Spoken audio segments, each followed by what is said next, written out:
ఎందుకు అంత అబ్జర్వ్ చేస్తున్నానంటే, నేను జపనీస్ యానిమే ఎక్కువ చూస్తాను. స్టూడియో జిబ్లీ ఉంది కదా, so Miyazaki one of the founder. So Miyazaki ఏమంటాడంటే, సినిమా చూస్తున్నప్పుడు, because he doesn't call his films as anime, he calls his films as movies.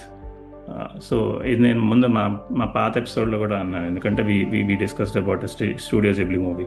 So తను అంటాడనమాట, నేను సినిమా చూసినప్పుడు జనాలు, ఎందుకంటే Studio Ghibli is also known for, అంటే బాగా తెలిసిన వాళ్ళకి is also known for the food anime also. So food చూపించినప్పుడు అది ఎట్లా సిజిల్ అయినప్పుడు ఆ సౌండ్ కానీ, వాళ్ళ ఫ్రై చేసినప్పుడు ఆ సౌండ్స్ కానీ, బాయిల్ అయ్యేటప్పుడు వచ్చే ఆ బబ్లింగ్ సౌండ్స్ కానీ, వాళ్ళు తినేటప్పుడు నమిలేటప్పుడు ఆ సౌండ్స్ కానీ, ఇవన్నీ it's visual and audio experience అనమాట. సో అది నాకు రిలేటబుల్గా అనిపించింది. That's why I asked you, మీకు జాపనీస్ మీద ఎందుకు అట్లా ఉందని చెప్పి. So I felt that so much relatable. I never delved myself into mister Miyazaki, కానీ నేను కూడా anime very specific people whom I adore.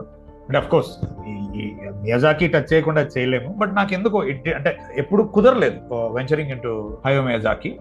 నాకు పాప్రికా సటోషి కాంది నాకు చాలా నచ్చుతుంది. It's one of the films that also maybe they say that inspired Inception.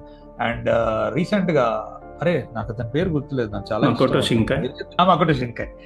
షింకాయ్, మన your name కానీ, లేకపోతే ఇట్స్ లైక్ ఎక్కడో వీళ్ళందరూ హయో మియాజాకి ఒక లెగసీ కంటిన్యూ చేస్తారని అనిపిస్తుంది, ముఖ్యంగా మాకోటో షింకాయ్. ఎందుకంటే చాలా రెస్పాన్సిబిలిటీ ఉండాలి. అంటే అనిమి అక్కడ అసలు అదొక సబ్ కల్చర్ అసలు. నేను షాక్ అయ్యాను. నేను ఇక్కడ పీవీఆర్ గెలేరియాలో చూస్తుంటే, అంటే తను అక్కడ జాపనీస్ ఫిల్మ్ మేకర్, ఇక్కడ హౌస్ఫుల్ అయ్యి పిల్లలందరూ చప్పట్లు కొడుతున్నారు అసలు. యువర్ నేమ్ తర్వాత ఒకటి వచ్చింది, ఏంటది క్లౌడ్స్ మీద, ఇమ్మీడియట్ యువర్ నేమ్ తర్వాత వెళ్ళాను నేను యాక్చువల్లీ. అండ్ ఐ లైక్, అంటే రియల్ గా కూడా జాపనీస్ స్కైస్ అంత బాగుంటాయి. ఐ నెవర్ బీన్, బట్ నేను జాపనీస్ బ్లాగర్స్ కానీ అవన్నీ చూస్తానారా, ఇలాంటి ప్లేసుల్లోకి వెళ్ళినప్పుడు హ్యూజ్ కోస్ట్ లైన్ ఉండి బ్లూ స్కైస్, అంటే అది ఇంకా very Miyazaki skies, very Makoto skies అన్నట్టు అనిపిస్తుంది నాకు.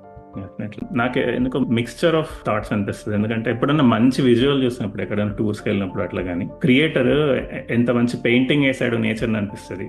వీళ్ళ పెయింటింగ్స్, వీళ్ళ వర్క్ చూసినప్పుడు వీళ్ళ నేచర్ ని ఎంత బాగా చూపిస్తున్నారు అనిపిస్తుంది. It's mixture for me. అంటే వీళ్ళు పెయింటింగ్స్ ని నేచర్ కి ఎంత దగ్గరగా చూపిస్తున్నారు, మన నేచర్ ని చూసినప్పుడు పెయింటింగ్ అనుకోవడం ఎంత గొప్ప ఆర్ట్ అయి ఉండాలి. ఆర్ట్ ఎంత గొప్పదైతే మనం నేచర్ ని చూసి పెయింటింగ్ అనుకుంటాం అనిపించింది. అంతే కదా, ఇప్పుడు ఈ రోజు ఒక పెయింటింగ్ లా ఉంది అని అన్నారంటేనే అందరూ ఒక రియలిజం ని తీసుకెళ్లి మళ్ళీ ఒక ఆర్ట్ వర్క్ తో కంపేర్ చేస్తున్నారు.